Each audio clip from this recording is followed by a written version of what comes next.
Video ini dipersembahkan oleh Mediatama Academy. Training ketiga, langsung kerja.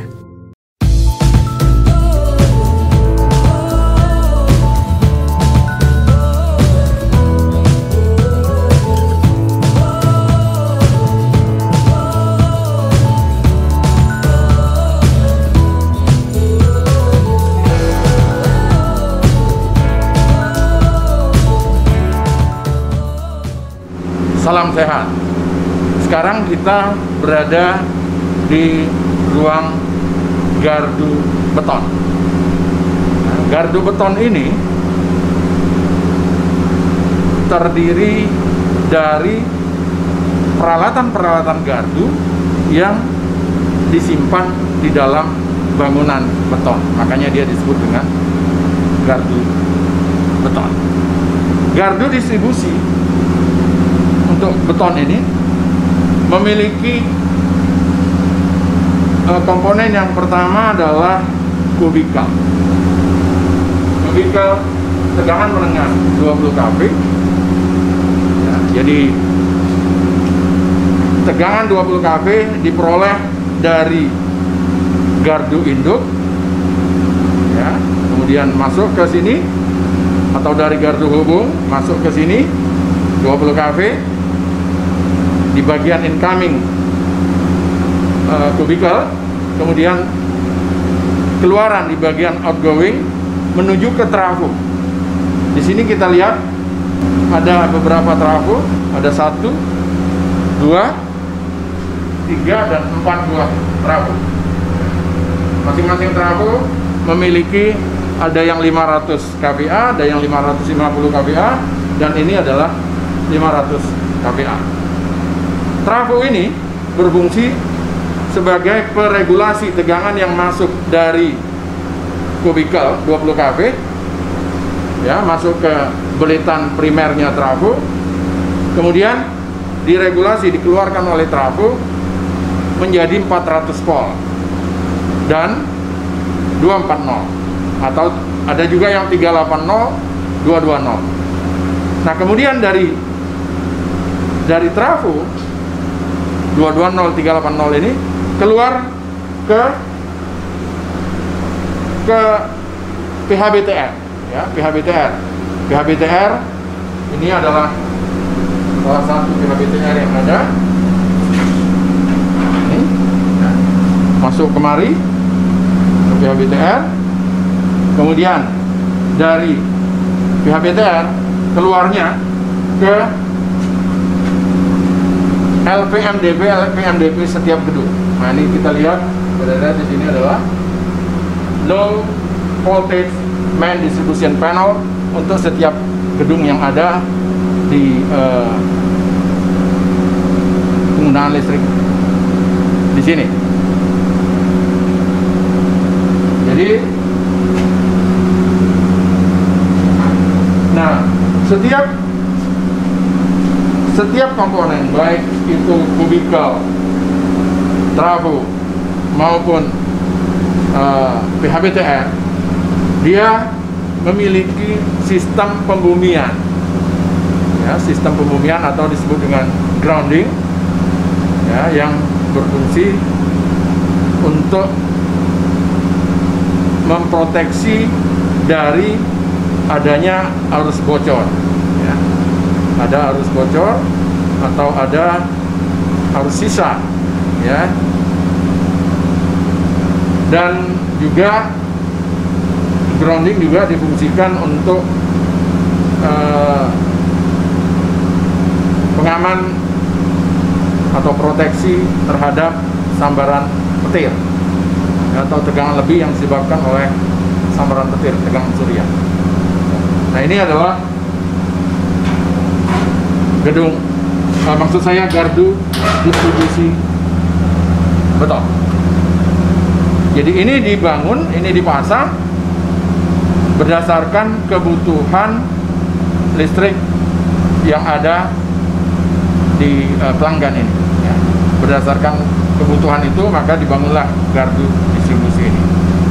Jadi gardu ini dilakukan di samping pemasangan juga harus dilakukan perawatan. Perawatan baik perawatan pada kubikel TM ya, maupun pada trafo ataupun pada rak TM. Nah, pada trafo misalnya pemeliharaannya dilakukan antara lain dengan mengecek temperatur yang ada pada trafo. Apakah temperaturnya masih sesuai dengan spek ya, temperatur yang ada, atau terjadi peningkatan. Kalau terjadi peningkatan temperatur, maka ada sesuatu yang harus diperiksa ya. Misalnya apa? Misalnya adalah sambungan pada busing trafo ya. Kita bisa periksa dengan menggunakan termogan ya. Kita tembakkan termogan ya, atau termografi, maka dia akan muncul berapa temperatur yang ada. Kemudian juga dilihat, dipelihara, diperiksa minyak ya, minyak trafo. Apakah minyak trafo masih memenuhi syarat atau tidak? Diperiksanya kalau trafo yang baru sesuai dengan standarisasi bahwa trafo baru itu 3 tahun setelah dia dipasang, dioperasikan, nah itu diperiksa minyak trafonya. Kemudian setiap tahun, jadi setelah 3 tahun itu setiap tahun minyak trafonya diperiksa. Minyak trafo diperiksa, dibawa ke lab, dicek di lab apakah masih memenuhi syarat atau tidak. Kalau dia masih memenuhi syarat atau dia tidak memenuhi syarat, berarti harus dilakukan penggantian atau dilakukan pembersihan. Nah, inilah ruang gardu beton untuk gardu distribusi.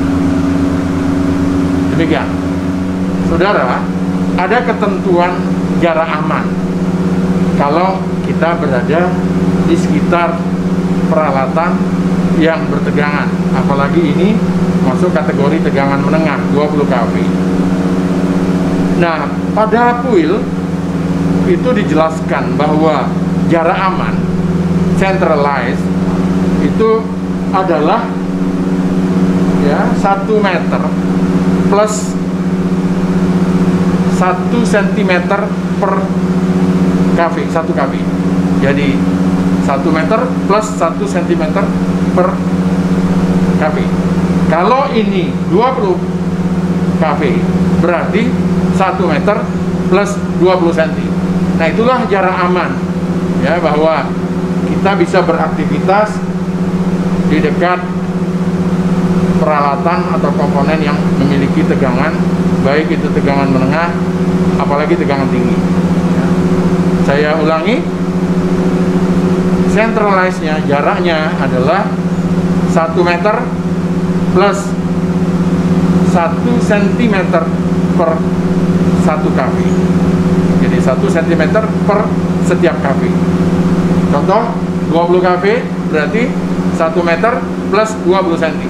Itulah jarak aman sesuai dengan ketentuan UIL maupun ketentuan IEC yang kita ikuti. Terima kasih. Apa yang terjadi kalau seandainya kita berada pada posisi kurang dari 1,20 meter tadi? Maka yang terjadi akan terjadi tembus tegangan ya. Terjadi tembus tegangan yang disebut dengan arc ya. Dan ini akan membahayakan bagi manusia, akan terkena sentuhan langsung dari tegangan 20 kV. Dan ini bisa menyebabkan kematian. Jadi demikian pentingnya jarak aman yang harus kita patuhi. Terima kasih. Saudara, ini ada alat namanya termografi. Sekarang alat ini sangat populer, banyak dipakai di mana-mana. Kalau kita mau masuk mall, kita dideteksi dulu temperatur suhu badan kita ya dengan alat ini. Nah, ini sebenarnya yang kita pakai adalah untuk mendeteksi berapakah suhu yang ada pada trafo. Contohnya adalah di sini akan mengeluarkan ya infrared, kemudian kita tembakkan ke tempat yang akan kita deteksi berapakah temperaturnya. Nah, maka di layar monitor akan tampil temperatur yang ada saat ini, yaitu 38 derajat Celcius ya. Kemudian kita lihat di busing yang lain, sama ternyata 38 derajat Celcius.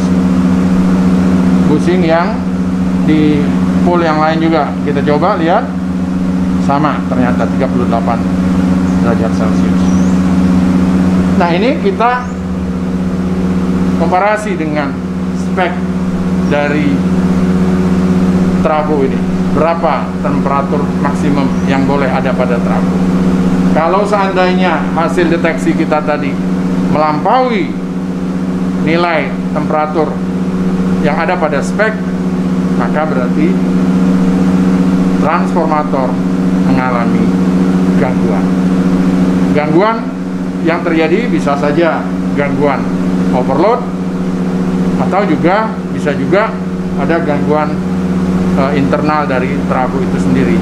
Misalnya minyak trafonya sudah harus diganti, atau ada bagian-bagian yang kendor ya.